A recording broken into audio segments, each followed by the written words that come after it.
Salut!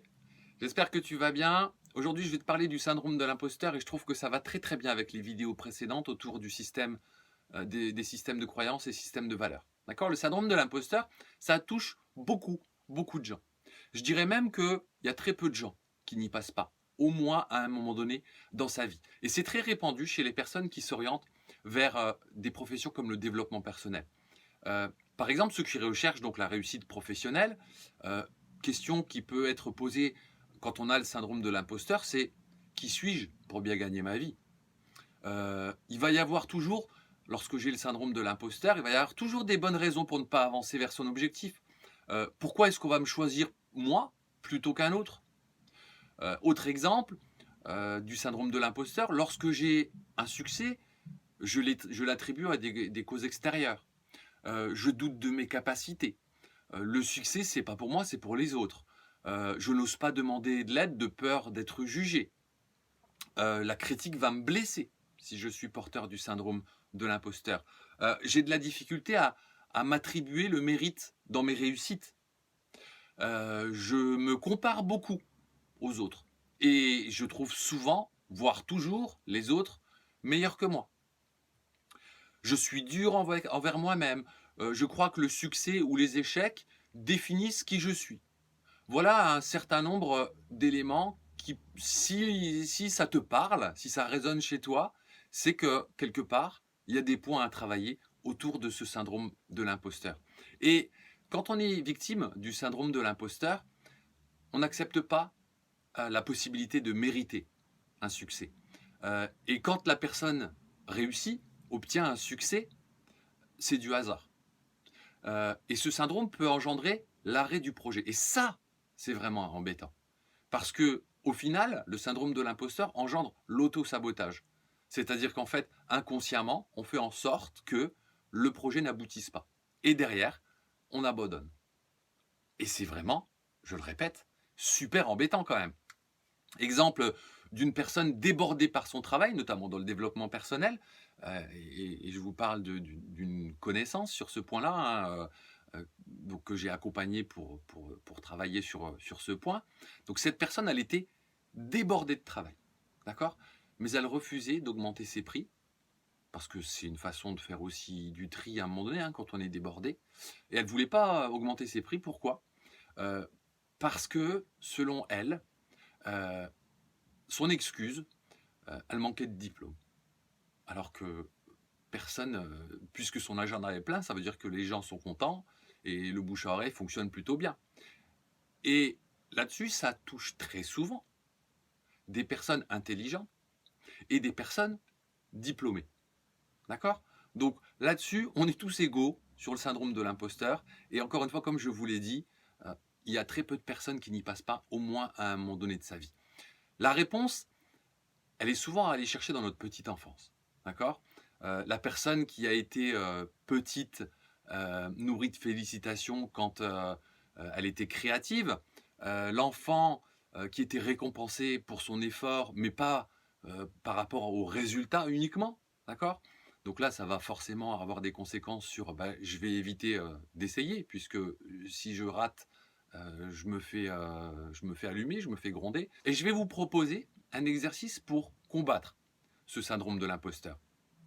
Comment travailler ce syndrome? Grâce à la lettre du futur. Et là-dessus, je tiens à remercier un mentor, hein, chez qui j'ai entendu pour la première fois parler de cet exercice, c'est David Lefrançois. Donc merci à toi David. Et je vais vous parler donc de la lettre du futur. Alors d'abord, rappelle-toi que les personnes qui réfléchissent et se développent souffrent souvent de ce syndrome. Le premier temps, c'est de le repérer. Et tu peux le repérer, alors tu peux t'appuyer sur les exemples que j'ai donnés, mais aller chercher aussi sur Internet, syndrome de l'imposteur. Et du coup, tu vas peut-être repérer des éléments sur lesquels tu peux travailler. Et à ce moment-là, il va être important, sur un deuxième temps, donc de changer le rapport avec toi-même. D'accord? Parce que le rapport avec les parents, les personnes que tu as idolâtrées ou qui étaient des modèles pour toi quand tu étais petit, tu ne peux plus rien faire là-dessus. D'accord? Tu ne vas pas pouvoir revenir en arrière. Par contre, tu vas pouvoir changer le rapport avec toi-même. Et pour ça, tu vas écrire la lettre du futur. Dans un premier temps, tu écris sur une feuille de papier toutes tes compétences. et toutes tes réussites. Et ne me dis pas que tu n'en as pas, il y en a obligatoirement. Une fois que tu as répondu à ce point-là, tu vas te poser un certain nombre de questions. Tu vas plutôt noter les questions que je te donne. Qui es-tu? Qu'est-ce que tu as? En termes de maison, voiture, etc. Qu'est-ce que tu as? Quelles sont les expériences acquises ou celles que tu souhaites acquérir dans le futur? Qu'est-ce que tu veux apprendre de nouveau? Quelle valeur ajoutée peux-tu apporter aux gens? Là, on est en fait sur la notion de mission aussi, d'accord? Ne sous-estime pas ton mérite, mais l'inverse aussi. Tâche de rester objectif sur les points que je viens de te donner, d'accord? Quels sont les obstacles que tu as traversés durant ta vie?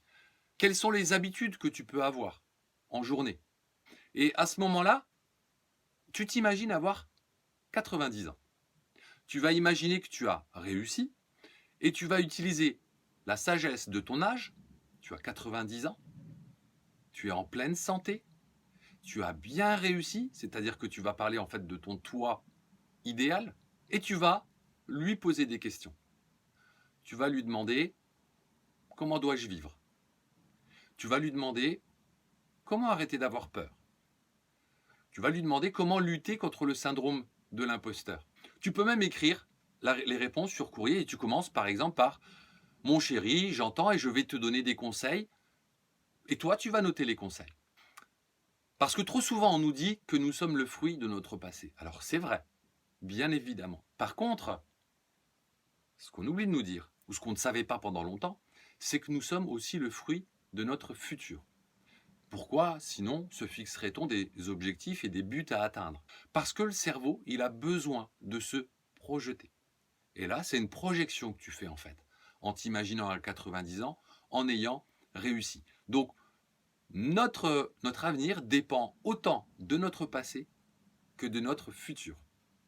Donc, notre futur influence autant notre présent que le passé ne l'influence. Gardez bien ça à l'esprit. Donc il est possible d'aller chercher une référence sur laquelle s'appuyer, une référence du futur, positive, inspirante, plutôt qu'une référence au passé sur des choses qu'on ne peut plus bouger. D'accord? Et voilà donc pourquoi on s'appuie sur la lettre du futur. Et du coup, tu t'imagines à 90 ans en ayant réussi et tu apportes des réponses aux questions qui sont posées. Tu as 90 ans, tu es en pleine santé, tu as beaucoup d'expérience et beaucoup de réussite dans ta vie. Donc tu as plein de choses à apporter à la personne que tu es aujourd'hui. D'accord? Tu imagines être la personne que tu souhaites devenir et c'est cette personne qui va répondre à tes questions. Elle va te donner des conseils et écris tout ce qui te vient. Pas de censure. Tu peux même laisser les émotions prendre place. Et plus l'émotion sera présente, plus l'exercice sera efficace. Voilà pour la lettre du futur, afin de travailler en autonomie autour de la notion du syndrome de l'imposteur. J'espère que cette vidéo t'aura apporté de la valeur. Si c'est le cas, commente, like, partage, ça peut intéresser des gens autour de toi. Quant à moi, je reviens très très vite pour une nouvelle vidéo. Bye bye!